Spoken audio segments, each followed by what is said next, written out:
കേരളം കുതിക്കുകയാണ്. ഏറ്റവും ഫേമസ് ആയിട്ടുള്ള വാർത്തയാണ് ഇപ്പോൾ പുറത്തു വന്നിരിക്കുന്നത്. തിരുവനന്തപുരത്ത് നിന്ന് കാസർഗോഡ് എത്താൻ 1.5 മണിക്കൂർ വേണ്ടി വരില്ല എന്നുള്ളതാണ്. ലോകത്തിലെ ഏറ്റവും വേഗതയേറിയ ട്രെയിൻ സംഭവവികാസങ്ങളെക്കുറിച്ച് നമുക്കൊന്ന് നോക്കാം.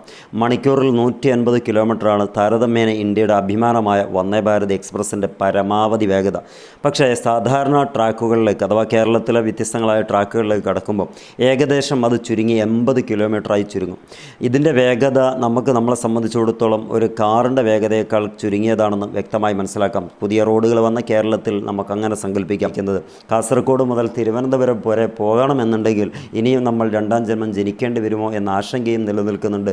കാരണം നമ്മുടെ രാജ്യം അത്രമേൽ ദ്രുതഗതിയിൽ വളരുന്നത് കാണുന്നില്ല എന്നൊരു മറ്റൊരു വസ്തുതയാണ്.